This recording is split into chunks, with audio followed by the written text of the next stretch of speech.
आपल्या सर्वांनाच काय तर लहान मुलांना सुद्धा मंचुरियन खूप आवडतात. हे नॉन-व्हेज सारखे दिसणारे मंचुरियन खरं सांगायचं तर व्हेजच आहेत बरं का. तुम्ही ताव मारून मस्त मनसोक्त खाऊ शकता. बनवायची पद्धत सुद्धा खूप सोपी आहे. अगदी एक अर्ध्या तासात म्हटलं तरी हे मंचुरियन छान असे तयार होतात आणि बराच वेळ असेच कुरकुरीत राहतात. खूप जास्त मसाल्यांची किंवा सॉसेसची सुद्धा गरज पडत नाही. चला तर मग हे झटपट तयार होणारे, अगदी कुरकुरीत आणि मनसोक्त खाता येतील असे मंचुरियन घरीच कसे बनवायचे ते पाहूयात. तर सगळ्यात आधी इथे मी घेतलेले आहेत सोया चंक्स. थोडे साईजला मोठे असतील असे सोया चंक्स घ्यायचे. आता हे सोया चंक्स आपल्याला भिजत ठेवायचे. लक्षात घ्या हे भिजत ठेवत असताना अजिबात इथे गरम पाणी वापरायचं नाही. गरम पाण्यामुळे हे लगेचच सॉफ्ट होतात आणि मग पाणी निथळत असताना किंवा पिळून काढत असताना खूप याचा चुरा होतो. म्हणूनच इथे मी नॉर्मल टेम्परेचरचंच पाणी घेतलेलं आहे. साधारण एक 10 ते 15 मिनिटांसाठी हे असंच पाण्यामध्ये भिजत ठेवूयात. 15 मिनिटांमध्ये छान हे भिजलं जातं. पण यापेक्षा जास्त ठेवू नका, नाहीतर ओव्हर असे भिजले जातील. आता मंचुरियनसाठी लागणारे जे मॅरिनेशन आहे, ते आपण इथे करूयात. तर यासाठी इथे मी दही घेतलेलं आहे. हे दही थोडंसं घट्टसर असंच आपल्याला घ्यायचंय. आता दह्यामध्ये ना हलक्याशा गुठळ्या असतात. या गुठळ्या आधी आपल्याला मोडून घ्यायच्यात.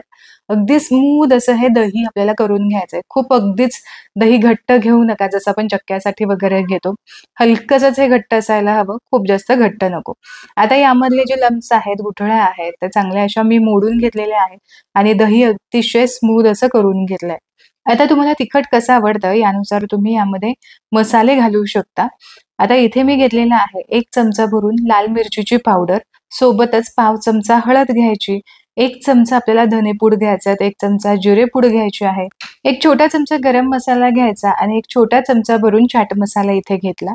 यापैकी एखादं दुसरं साहित्य नसेल तरी सुद्धा तुम्ही ते स्किप करू शकता.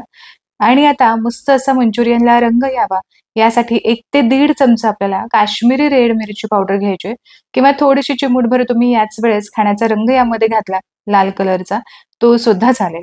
चवीपुरतीचं यामध्ये मीठ घालायचं आहे आणि सगळे जिन्नस चांगले दह्यामध्ये आपल्याला मिक्स करून घ्यायचे. दह्यामध्ये सगळे मसाले चांगले एकजीव मिक्स करून घेतलेले आहेत आणि फक्त थोड्या वेळापुरता आपण हा मसाला साईडला ठेवूयात.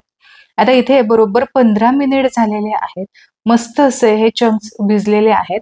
आता यामधलं जे पाणी आहे ते संपूर्णपणे आपल्याला निथळून काढायचंय. खूप यामध्ये पाण्याचा अंश ठेवायचा नाही. जितकं पॉसिबल होईल तितकं पाणी यामधले निथळून काढायचं. पाण्याचा अंश जर जास्त राहिला तर तळण्यासाठी जरा जास्त वेळ लागू शकतो. म्हणूनच आधीच पाणी चांगलं यामधलं निथळून काढायचं. तर एका वेळेस 2-2 सुद्धा तुम्ही चंक्स हातामध्ये घेऊन निथळून घेऊ शकता. आणखीन एक महत्त्वाची गोष्ट म्हणजे जर हे चंक्स तुमच्याकडून जास्त भिजले गेले, तर हे पिळून काढत असताना मोडू शकतात. तर यासाठी फक्त जास्तीत जास्त 15 मिनिटांसाठी हे आपल्याला भिजवून घ्यायचंय. आतमध्ये जर तुम्हाला असं वाटत असेल, की थोडंसं आणखीन भिजण्याची गरज आहे, तर अशा वेळेस जे भिजलेले आहेत चंक्स त्यातलं पाणी पिळून घ्या. तोपर्यंत इतर जे चंक्स आहेत ते व्यवस्थित असे भिजले जातात.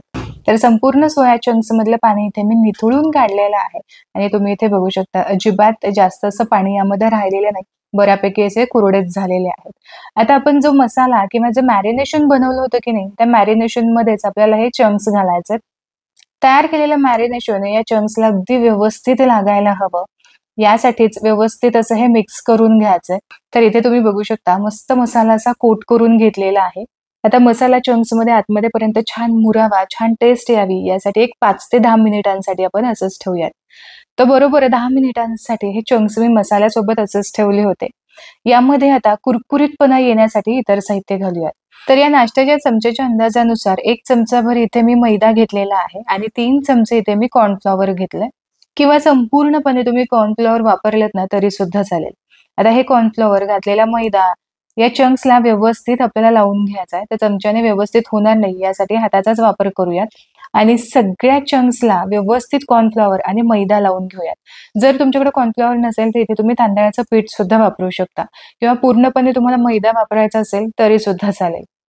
तर कोटिंग जरा मला कमी वाटतेय म्हणूनच इथे मी अर्धा चमचा मैदा घेतलाय आणि 1 चमचा इथे मी कॉर्नफ्लॉवर घेतलेला आहे. पुन्हा सगळं साहित्य चांगलं एकजीव असं मिक्स करून घेऊ. आता जर तुम्हाला असं वाटलं की हे मिश्रण थोडंसं कोरडंच वाटतंय, तर अशा वेळेस थोडासा पाण्याचा हबका तुम्ही यावरती मारू शकता. अगदी 1 चमचाभरच इथे मी पाणी घेतलेलं आहे. म्हणजे कसं सगळ्या सोया चंक्सला व्यवस्थित असं कोटिंग सुद्धा चढलं जाईल. तिथे मस्त असं मिश्रण तयार झालेलं आहे आणि आता तुम्ही लगेचच हे तळण्यासाठी घेऊ शकता. मसाल्यांचं, पिठाचं अगदी परफेक्ट असं कोटिंग या सोया चंक्सला झालेलं आहे. लगेचच तळण्यासाठी घेऊयात. तर यासाठी इथे मी तेल आधीच गरम करून घेतलं होतं. मध्यम आचेवरती हलकासा धूर येईपर्यंत तेल इथे गरम करून घ्यायचं आणि मंचुरियन मध्यम आचेवरतीच आपल्याला तळून घ्यायचं. हे मंचुरियन तळण्यासाठी खूप तेलाची सुद्धा गरज पडत नाही आणि हे मंचुरियन फार असं तेल सुद्धा पित नाही. मंचुरियन तेलामध्ये घातल्यानंतर असे छान बुडबुडे यायला हवेत. म्हणजेच आपलं तेल अगदी परफेक्ट असं गरम झालेलं आहे.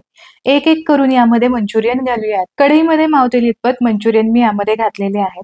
जसे-जसे मंचुरियन तळायला सुरुवात होते, तसे-तसे ते हलके होतात आणि तेलावरती तरंगायला सुरुवात होते. असे सगळे मंचुरियन तेलावरती तरंगायला सुरुवात झाली, की यानंतर उलट-पलट करत मध्यम आचेवरती तुम्ही छान असे हलकासा गोल्डन रंग येईपर्यंत किंवा छान असे कुरकुरीत होईपर्यंत हे मंचुरियन आपल्याला तळून घ्यायचे.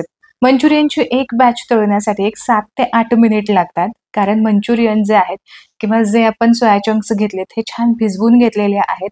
याच्यामध्ये नाही म्हटलं तरी पाण्याचा अंश असतो. तो संपूर्णपणे निघायला हवा यासाठी थोडासा जास्त वेळ लागतो आणि यासोबतच मंचुरियन थोडेसे कुरकुरीत व्हावेत, खुसखुशीत लागावेत म्हणूनच थोडा आणखीन एक 2 मिनिटांसाठी तळून घ्यायच्यात. हवं असेल तर शेवटी साधारण मिनिटभरासाठी गॅसची फ्लेम हाय करायची. हाय फ्लेमवरती हे तळून घ्यायचे. म्हणजे छान कुरकुरीत असे तळले जातात आणि हलकासा असा कळकळ सुद्धा आवाज येतो. यामुळे समजून घ्यायचं की मस्त असे कुरकुरीत असे आपले मंचुरियन तळून झालेत. इथे तुम्ही बघू शकता मस्त मंचुरियन तळून झालेले आहेत आणि छान याचा आवाज सुद्धा येतोय.